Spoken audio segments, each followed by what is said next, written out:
cadenas de la muerte me quitó. Para mí ya no hay condenación, hay libertad,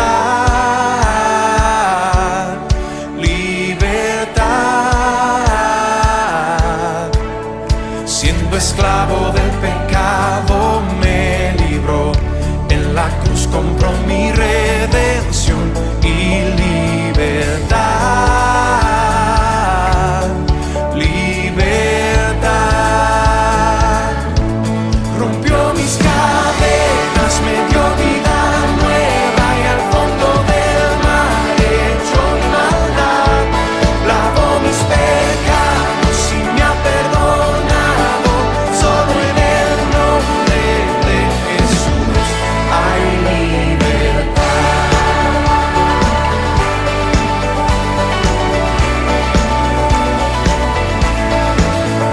Yo proclamo que la cruz por mí murió y cambió mi duro corazón por libertad, libertad. El poder de su evangelio me salvó y no me avergüenzo del Señor, mi libertad, libertad. Rompió mis cadenas, me dio vida nueva y al fondo del mar echó mi maldad. Lavó mis pecados y me ha perdonado. Solo en el nombre de Jesús hay libertad. Al que dijo, hace libre, es libre en verdad. Al que dijo, hace libre, es libre en verdad. Al que dijo, hace libre, es libre en verdad. Al que dijo, hace libre, es libre en verdad. Rompió mis cadenas, me dio vida nueva y al fondo del mar echó mi maldad. Lavó mis pecados y me ha perdonado. Solo en el nombre de Jesús. Rompió mis cadenas, me dio vida nueva y al fondo del mar echó mi maldad. Lavó mis pecados y me ha perdonado. Solo en el nombre de Jesús hay libertad.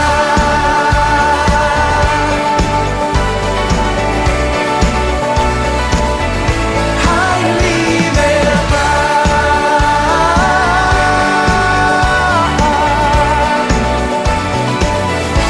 Hay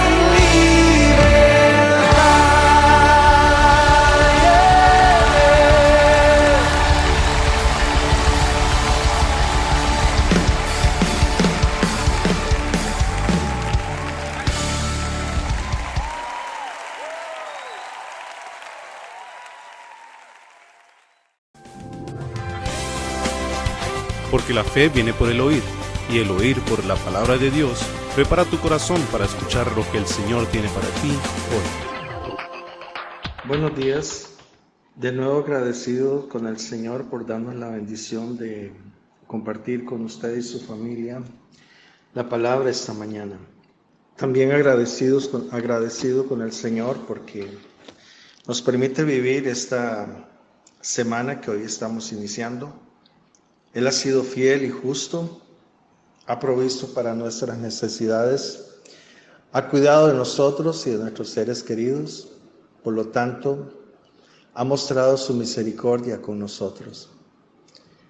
Tome su Biblia, por favor, y acompáñeme al libro de Mateo, capítulo número 12, versículo número 22 al 37.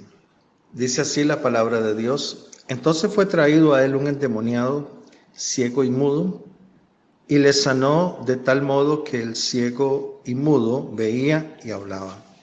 Y toda la gente estaba atónita y decía: ¿será este aquel hijo de David? Mas los fariseos al oírlo decían: este no echa fuera los demonios sino por Belcebú, príncipe de los demonios. Sabiendo Jesús los pensamientos de ellos, les dijo: todo reino dividido contra sí mismo es asolado, toda ciudad o casa dividida contra sí misma no permanecerá. Y si Satanás echa fuera a Satanás, contra sí mismo está dividido. ¿Cómo pues permanecerá su reino? Y si yo echo fuera a los demonios por Belcebú, ¿por quién los echan vuestros hijos? Por tanto, ellos serán vuestros jueces. Pero si yo por el Espíritu de Dios echo fuera a los demonios, ciertamente ha llegado a vosotros el reino de Dios. Porque, ¿cómo puede alguno entrar en la casa del hombre fuerte y saquear sus bienes si primero no le ata? Y entonces podrá saquear su casa. El que no es conmigo, contra mí es, y el que conmigo no recoge, desparrama.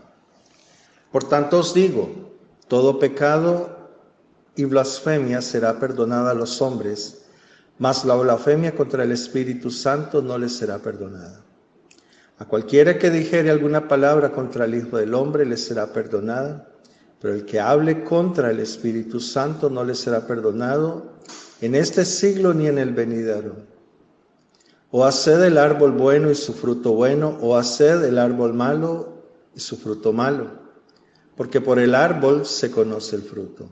Generación de víboras, ¿cómo podéis hablar lo bueno siendo malos? Porque de la abundancia del corazón habla la boca. El hombre bueno, del buen tesoro del corazón saca las buenas cosas, y el hombre malo, del mal tesoro, saca malas cosas. Mas yo os digo que de toda palabra ociosa que hablen los hombres, de ella darán cuenta en el día del juicio. Porque por tus palabras serás justificado, y por tus palabras serás condenado. De nuevo Jesús demostró su poder y autoridad sobre los demonios, echándolos fuera, lo cual era imposible en las tradiciones judías. De ahí la pregunta: ¿será este aquel hijo de David? La gente reaccionó con expectativa mesiánica, pero los religiosos se reaccionaron atribuyendo el poder de Jesús al príncipe de los demonios. La acusación de los fariseos equivale a una acusación de brujería. Versículo 25 al 29. Sabiendo Jesús los pensamientos de ellos, les dijo: todo reino dividido contra sí mismo es asolado, y toda ciudad o casa dividida contra sí misma no permanecerá. Y si Satanás echa fuera a Satanás, contra sí mismo está dividido. ¿Cómo pues permanecerá su reino? Y si yo echo fuera a los demonios por Belcebú, ¿por quién los echan vuestros hijos? Por tanto ellos serán vuestros jueces. Pero si yo por el Espíritu de Dios echo fuera a los demonios, ciertamente ha llegado a vosotros el reino de Dios. Porque, ¿cómo puede alguno entrar en la casa del hombre fuerte y saquear sus bienes si primero no le ata? Y entonces podrá saquear su casa. Esto fue notable, pero no necesariamente fue una nota de la divinidad de Jesús. El Espíritu Santo puede dar el don de conocimiento sobrenatural a una persona. Eso lo puedes encontrar en 1 Corintios capítulo 12, versículo número 8. Jesús, lógicamente, observaba que no tiene sentido para Satanás echar fuera a Satanás. Los fariseos necesitaban explicar cómo Satanás se beneficiaría por la obra que Jesús acababa de hacer. Un demonio puede ceder y dar lugar a otro para obtener más ventaja para toda la sociedad. Satanás puede ser malo y lo es, pero no es tonto. Cualquier culpa que los demonios tengan no están en contienda entre ellos. Esas culpas están reservadas para aquellos que sirven a un maestro mejor, o sea, al Señor Jesús. Jesús hizo una pregunta basada en su premisa equivocada acerca de que él obraba por el poder de Satanás. Si eso fuera cierto, entonces, ¿cómo le echaban fuera sus mismos exorcistas judíos? Los exorcistas judíos operaban de manera convencional, es decir, por medio de hierbas y fórmulas mágicas. Es probable que los resultados eran igualmente insignificantes. Pero para echar fuera demonios, como en todas las cosas, Jesús era original y su método demasiado eficaz. Su poder manifestado a todos fue su ofensa, es decir, ellos se ofendieron porque ellos tenían en mente los exorcistas que habían entre ellos. Al ver a Jesús actuar sobre los demonios con solo una palabra, ordenarles que salieran e inmediatamente salían, pero no solamente obrar en la liberación de la persona que estaba endemoniada, sino también desatar un poder milagroso, un poder libertador, sanador, que no solamente afectaba el alma, el espíritu del individuo, sino que afectaba aún su cuerpo físico, como en este caso. Este hombre no solamente estaba atormentado por un demonio que le había hecho perder su visión y su habla también. Jesús, al echar fuera este demonio inmediatamente, instantáneamente, el hombre puede hablar y puede ver. Eso los ofende porque ellos carecían de ese poder y de esa autoridad. Los exorcistas que habían entre ellos usaban fórmulas mágicas, plantas, hierbas. ¿Y qué podrían estas hierbas o estas fórmulas mágicas hacer en contra de los demonios? Absolutamente nada. Pero cuando aparece Jesús en escena y con una sola de sus palabras libertar al hombre espiritualmente, sanarlo físicamente, entonces ellos, al no tener una explicación lógica, o quizás su orgullo y su arrogancia, su odio hacia Jesús era tan fuerte que aún la lógica se les empañó y dijeron: no echa fuera a los demonios sino por Belcebú, el príncipe de los demonios. En otras palabras, Satanás está echando fuera a Satanás. La envidia causa a las personas el condenar en uno lo que aprueban en otros. Otra vez, la envidia causa a las personas el condenar en uno lo que aprueban en otro. ¿Cuál fue la respuesta de Jesús ante esa aseveración de que le echaba fuera los demonios por Satanás? Versículo número 28.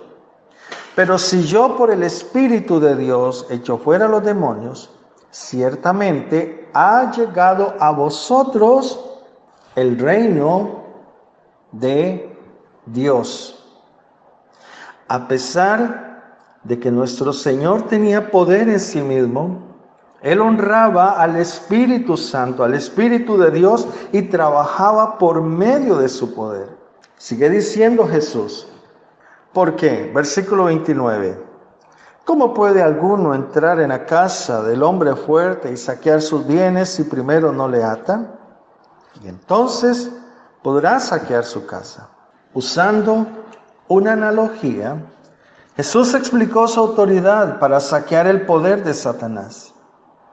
Él es más fuerte que el hombre fuerte, es decir, Él es más fuerte que Satanás, a quien Jesús aquí le llama el hombre fuerte.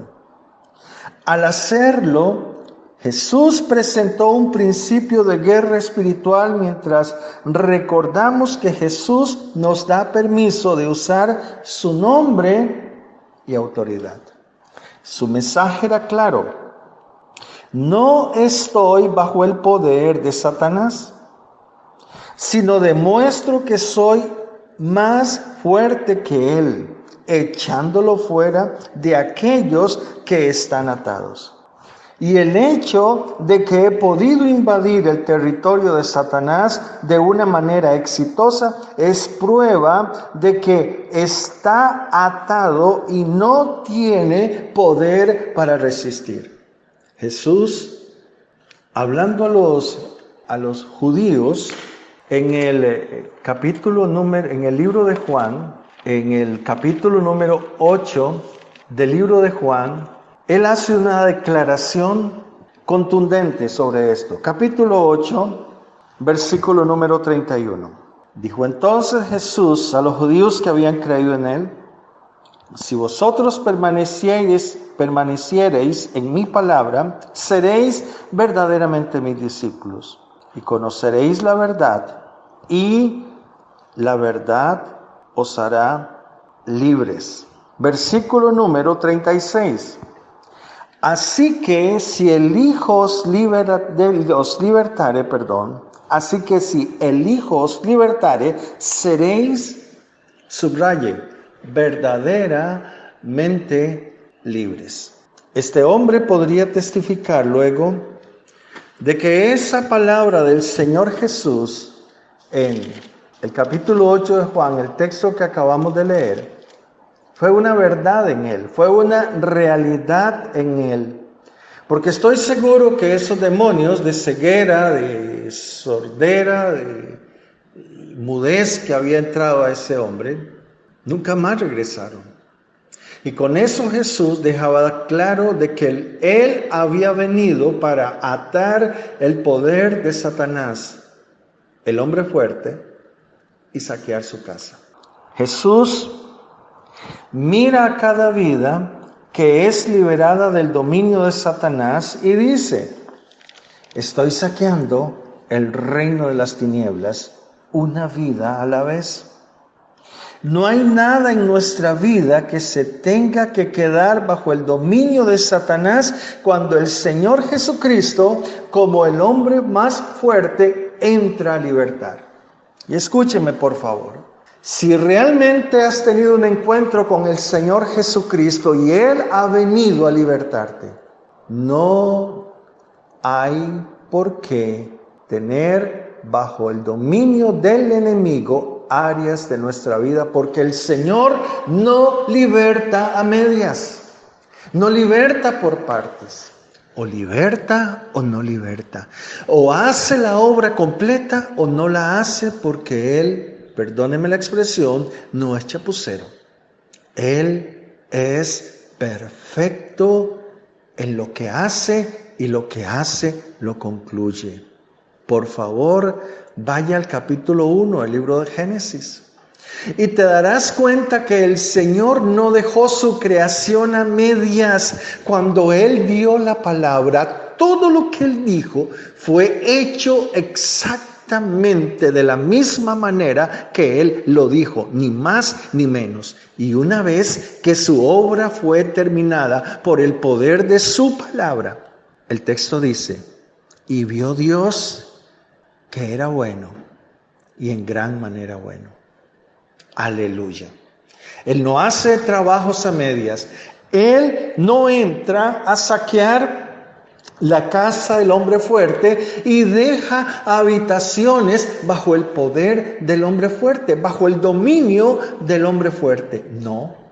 Cuando Él entra a una casa, liberta a los cautivos, saquea lo que el enemigo, lo que el hombre fuerte tiene bajo su poder, y liberta. Si el Hijo os libertare, seréis verdaderamente libres. Entonces, ¿cómo es que hay gente que dice que ay, es que hay áreas de mi vida que están siendo atadas por el enemigo. Bueno, la explicación puede ser sencilla.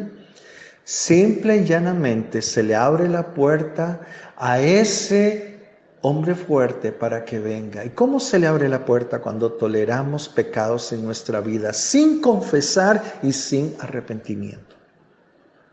Eso le da derecho a ese hombre fuerte para que venga a hacer su trabajo de acuerdo a su naturaleza. ¿Y cuál es su naturaleza? Juan 8:44 es asesino, mentiroso y padre de mentira. Pero Jesús también dice en Juan 10:10 que Él es hurtador, porque vino a hurtar, a matar y a destruir. Asegúrese, en el nombre de Jesús, asegúrese que su casa, que su vida está totalmente libre del poder de ese hombre fuerte, porque el Señor Jesús vino para saquear sus bienes y atar a ese hombre fuerte. Aleluya. Ese es el poder que el Señor quiere manifestar en nosotros hoy y ahora. Versículo número 30. El que no es conmigo, contra mí es. El que conmigo no recoge, desparrama.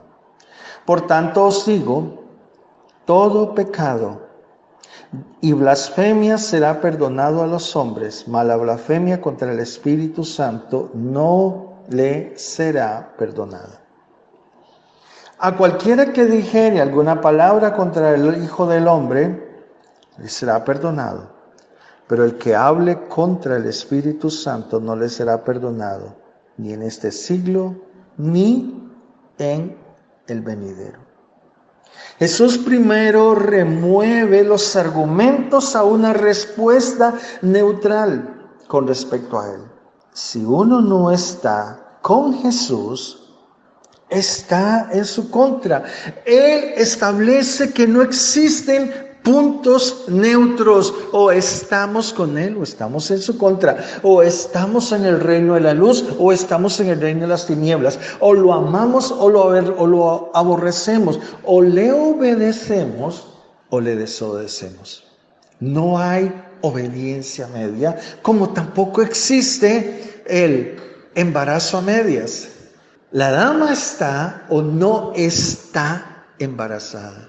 No está medio embarazada, eso no existe. Damas y caballeros, en la vida cristiana tampoco existe el medio amo a Jesús, medio obedezco a Jesús, o hay áreas de mi vida que todavía están ahí peleadas por Satanás. O es el hombre fuerte atado y saqueado sus bienes, o el hombre fuerte está atando y saqueando. No existen puntos neutros en toda esta situación. Es lo que Jesús está diciendo allí. Si estamos con Él, estamos con Él. Si no, estamos en su contra. Si no trabajamos con Jesús, trabajamos en su contra. Él advierte aquí contra la blasfemia hacia el Espíritu Santo. Jesús advirtió solemnemente a los líderes religiosos en contra de rechazarlo, especialmente considerando lo que habían visto de Jesús y sus obras. Estas obras demostraban que estaban rechazando completamente el ministerio del Espíritu Santo. Ese ministerio era para testificar de Jesús. Por eso les advirtió acerca del pecado imperdonable. Acompáñenme, por favor, al libro de Juan. Juan capítulo número 15, versículo número 26.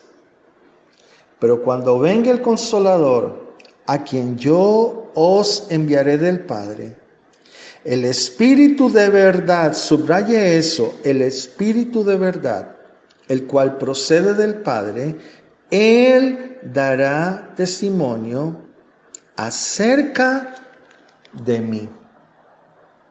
El Espíritu Santo estaba dando testimonio a través de los milagros y maravillas que Jesús hacía cuando Él ejercía autoridad y poder sobre el reino de las tinieblas, echando fuera a los demonios de aquellas personas a quienes éstos tenían atados. ¿Cuál era el poder que estaba ejerciendo Jesús para que esos demonios salieran? El poder del Espíritu Santo. Esos milagros y maravillas que el Señor hacía a través del Espíritu Santo daban testimonio de que Jesús era lo que Él decía ser, el Santo Hijo de Dios. Al rechazar esto, estaban rechazando ¿a quién? Al Espíritu Santo. Es decir, estaban atribuyendo a Satanás la obra maravillosa que el Espíritu Santo estaba haciendo a través del Señor Jesús, quebrantando los yugos del hombre fuerte y libertando a sus víctimas. Ante esto entonces, cuando ese testimonio sea completo y finalmente rechazado, se ha blasfemado contra el Espíritu Santo y se habrá llamado mentiroso con respecto al testimonio de Jesús. Otra vez, cuando el testimonio, este testimonio completo y la persona libre, consciente y voluntariamente lo rechace, se ha entonces blasfemado contra el Espíritu Santo y se habrá llamado mentiroso con respecto al testimonio que él da acerca de Jesús. ¿Qué testimonio estaba dando el Espíritu Santo acerca de Jesús? ¿De que él era el Hijo de Dios? Porque si no fuese así, no hubiese tenido poder sobre el reino de las tinieblas y de hacer los milagros maravillosos que él hizo. Las consecuencias eternas de este pecado nos obligan a considerarlo seriamente.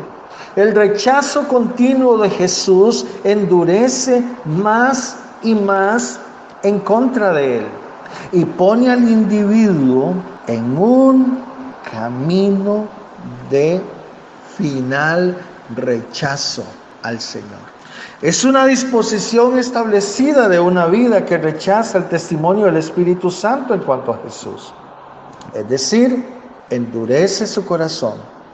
Y si rechaza a Jesucristo como lo que Él es, entonces no existe forma de que el individuo pueda ser salvo. ¿Por qué razón? Porque Jesús dijo de sí mismo: yo soy la puerta y el que por mí entrare será salvo. Él dijo: yo soy la puerta de las ovejas. Él dijo: yo soy el buen pastor. Él dijo: nadie viene al Padre sino por mí, porque yo soy el camino, la verdad y la vida. Si se rechaza al Señor Jesús por el testimonio del Espíritu Santo, ¿cómo el hombre podrá ser salvo? No existe otro medio de salvación. Jesús continúa diciendo en el versículo número 33: o haced el árbol bueno y su fruto bueno, o haced el árbol malo y su fruto malo. Porque por el fruto se conoce el árbol. Y les dice: generación de víboras, ¿cómo podéis hablar lo bueno siendo malos? Porque de la abundancia del corazón habla la boca. Lo que Jesús estaba diciendo es que del fruto malo de sus palabras, cuando condenan a Jesús y le dicen que está echando fuera a Satanás por Satanás, ellos están demostrando allí la raíz mala que estaba creciendo en sus corazones. Si sus corazones fueran rectos para con Dios, las palabras hacia Jesús hubieran sido buenas. Porque ellos hablaban mal de Jesús. ¿Y por qué atribuían a Jesús y lo que él hacía a Satanás? Porque evidentemente sus corazones eran malos.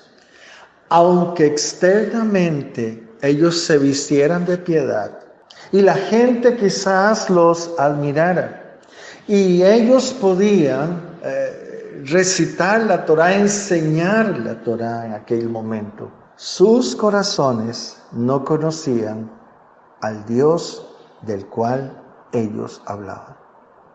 Y cuando vino Jesús, obraron exactamente en consecuencia con lo que había en sus corazones. Corazones no rectos, corazones malvados, que hablaban de Dios, pero no lo conocían. ¿Cómo les dice Jesús? Versículo 34. Les llama generación de víboras. Con estas palabras Jesús llamó a los líderes religiosos. ¿Qué les está diciendo? Les está diciendo hijos de Satanás. En Juan 8:44 Él es claro cuando les dice ustedes son de vuestro padre el diablo. Aquí les dice generación de víboras. Ahora, ¿por qué les dice generación de víboras? Porque a Satanás se le da el nombre de serpiente antigua. Lo remito al capítulo 3 del libro de Génesis, donde él estaba en el huerto y tentó a Eva, y esta cayó. En el capítulo número 12 del libro de Apocalipsis, también allí se le da este título a Satanás: serpiente antigua, dragón, diablo, Satanás. Por eso el Señor Jesús les dice a ellos: ustedes son una generación de víboras, es decir, ustedes son hijos de la serpiente antigua. ¿Qué título más terrible le da Jesús? Pero ¿por qué Jesús les da ese título? Damas y caballeros, porque ellos libre, consciente y voluntariamente lo rechazaron y le atribuyeron sus obras a Satanás, no al Espíritu Santo. Esta era una generación asociada con las víboras, no con Dios. Su perversa naturaleza causaba que hablaran perversidades acerca de Jesús. Y Jesús termina en el versículo número 34, la segunda parte, diciendo: porque de la abundancia del corazón habla la boca. ¿Qué significa esto? Que nuestras palabras revelan nuestro corazón. No había un buen tesoro de donde ellos pudieran sacar buenas cosas. Cuando hablaban mal de Jesús, no era más que una revelación de quiénes eran ellos. Por esa razón, cuando usted sea injuriado, cuando usted sea insultado o insultada, no le haga caso a esas palabras. Humanamente nuestra naturaleza se levanta, nos enojamos, nos sentimos mal cuando escuchamos a alguien hablar mal de nosotros. Pero últimamente yo he aprendido algo que quiero compartirle hoy. Cuando alguien habla mal de usted, habla más de sí mismo, habla más de sí misma que de usted. Y tengo razones para decirte eso, porque Jesús dice que de la abundancia del corazón habla la boca. Y que nadie puede sacar algo bueno si tiene un corazón torcido, sucio y malvado. Hablará de acuerdo a lo que hay en su corazón. A veces nos sorprendemos cuando de pronto tenemos un concepto X o Y de una persona, estoy hablando de un buen concepto, y de pronto descubrimos que esa persona habla barbaridades nuestras. Y decimos, ¿pero cómo es posible? Sí, sí es posible. Delante de la gente, estos fariseos tenían una apariencia muy, pero muy piadosa. Quizás alguien no se atrevería a hacer un juicio condenatorio hacia ellos porque eran personas muy rectas, entre comillas. Pero Jesús enseña que la verdad del corazón sale a relucir a través de lo que nosotros hablamos. ¿Qué hay en el corazón? Se conocerá por las palabras. Entonces, repito, cuando alguien hable cosas desagradables, insultantes, terribles de usted, no se preocupe. Está hablando más de él o de ella que de usted. No se ofenda entonces. Simplemente remita eso a Mateo capítulo número 12, versículo número 33 al 35. Allí Jesús claramente establece este principio. Cuando alguien habla mal de otra persona, es porque está revelando lo que hay en su corazón. En otras palabras, habla más de él que de la persona a la cual se está refiriendo o insultando. Espero que esté comprendiendo. Jesús entonces dice que de la abundancia del corazón habla la boca, porque nuestras palabras revelan nuestro corazón. No había un buen tesoro de donde ellos pudieran sacar cosas buenas. Repito, cuando hablaban mal de Jesús, no era más que una revelación de quiénes eran ellos. Ante esto, el Señor Jesús hace una advertencia tremenda en el versículo 36. Él dice: mas yo os digo que de toda palabra ociosa. Escúcheme, si se tiene que rendir cuentas de toda palabra inútil, porque en realidad las palabras ociosas significan palabras inútiles, palabras que no tienen gracia, que no edifican. Si el Señor dice que esas conversaciones insulsas que usted y yo tenemos por allí, Pablo le recomienda a la iglesia de Colosenses que toda palabra debe ser una palabra de gracia sazonada con sal. Es decir, una palabra que tenga sabor, palabras que edifiquen, palabras que bendigan, no tonterías. Jesús dice que cuando hablamos tonterías, palabras vagas, inútiles, conversaciones insulsas, de esas tenemos que dar cuenta en el día del juicio. ¿Cuánto más entonces de las palabras malvadas, perversas y palabras sucias que salen de la boca? Chismes, murmuraciones, difamaciones, críticas ácidas. Repito, si de palabras inútiles, conversaciones livianas, se ha de dar cuenta, ¿cuánto más de estas palabras? Por eso, el salmista David, en el Salmo 141, versículo 2, dice: pon guarda a mi boca, oh Jehová, guarda la puerta de mis labios. Proverbios 21, 23, el que guarda su boca y su lengua, su alma guarda de angustias. David escribió algo también muy relacionado a esto. Y lo que él escribió fue inspirado por el Espíritu Santo. Que las palabras de mi boca y la meditación de mi corazón sean gratas delante de ti, oh Jehová. Porque el mismo Espíritu Santo que operaba en Jesús, que estaba en Jesús, que lo hacía hablar esas palabras maravillosas, ese mismo Espíritu Santo inspiró a David a escribir esto que acabo de mencionar. Porque hay un poder extraordinario en las palabras que nosotros decimos.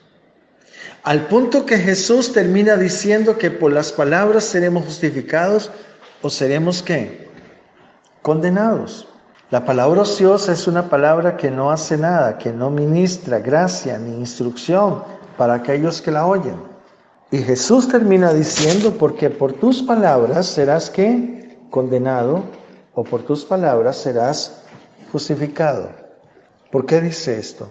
Porque las palabras reflejan el corazón. Entonces se puede ser juzgado por las palabras. De allí que Pablo, en el capítulo 10 del libro de Romanos, le escribe a la iglesia de Roma y le dice que si confesamos que Jesucristo es el Señor y creemos en nuestro corazón que Dios le levantó de los muertos, seremos salvos. Porque hay un poder que se desata, hay un poder que se desata en la palabra, pero también las palabras reflejan lo que hay en el corazón. Y un corazón que ha reconocido su pecaminosidad y ha llegado a la conclusión de que no existe nada bueno en él o en ella, y que no hay otro modo de salvación que no sea a través del Señor Jesucristo, terminará confesando a Jesucristo como Señor y Salvador y creyendo en su corazón que Él es el Hijo de Dios y que esto se demostró cuando Dios le levantó de los muertos. ¿Qué enseñanza nos deja esta palabra hoy? Somos tan descuidados con lo que hablamos y a veces creemos tener la razón en lo que decimos, pero nuestra verdad y nuestra razón es tan relativa, porque el Señor dice en el libro de Jeremías capítulo 17, versículo 8 y 9, que no hay algo tan perverso y engañoso como el corazón, que solo Dios lo puede conocer. ¿Y cómo nosotros podemos tener algún conocimiento de nuestro corazón? Examinando, analizando lo que hablamos. ¿Qué hablamos? Eso refleja si tenemos un buen tesoro, si nuestro corazón es un buen tesoro o es un mal tesoro. Le animo en esta semana para que haga suya la oración de David en el Salmo número 141, versículo 2. Pon guarda a mi boca, oh Jehová, guarda la puerta de mis labios. Y que esta semana también haga suyo lo que el mismo David le dijo al Señor: sean gratos los dichos de mi boca y la meditación de mi corazón delante de ti. Y cuando vaya a hablar mal de alguien, cuando usted vaya a decir cosas desagradables de otra persona, recuerde, no estás hablando mal de la otra persona. Tus palabras te están incriminando. Tus palabras están diciendo: hey, este es mi corazón. Por eso hablo mal de esa persona, porque tengo un mal corazón. Yo estoy hablando mal de esa persona porque de mi mal tesoro del corazón estoy sacando malas cosas. Usted puede argumentar hoy: es que ese fulano, ese sutano me hizo y me dijo y bla, bla, bla, bla, bla, y tengo razón en decir lo que estoy diciendo. No. En lo único que tienes razón es en lo que el Señor Jesús dijo. El hombre malo del mal tesoro de su corazón saca malas cosas. ¿Y cómo se van a revelar? ¿Cómo se manifiestan esas malas cosas? Por las palabras. Vea el contexto. Te bendigo en el nombre de Jesús y te animo para que usted sea un hombre como David, prudente en sus palabras. 1 Samuel 16. Estúdielo y te darás cuenta que el texto dice que David era un hombre prudente en sus palabras. Una brújula pone en mi corazón, pues no quiero extraviarme en el camino.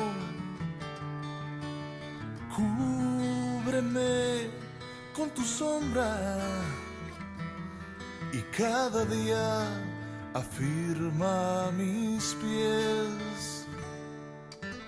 Guárdame, Señor, de los violentos. Afina mi oído para escuchar tu voz. Agudiza mi vista como la del águila, para de lejos poder discernir y hacer tu voluntad. Hacer tu voluntad. Quiero ser un hombre nuevo y cada día llevar la melodía de tus nuevas. Oh Señor, yo quiero hacer tu voluntad.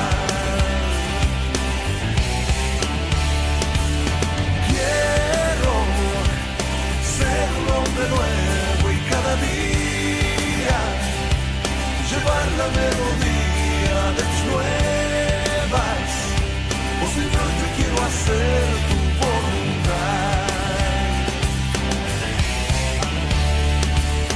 Pon tu lumbrera en mi sendero, ilumina mis pasos desde el cielo. Abrígame con tu manto, refúgiame de la tempestad. Reclamo para mi vida mansedumbre, sabiduría como la de tu siervo Salomón. de hablar lo necio, pues solo quiero ser de bendición y hacerlo tu voluntad, hacer tu voluntad.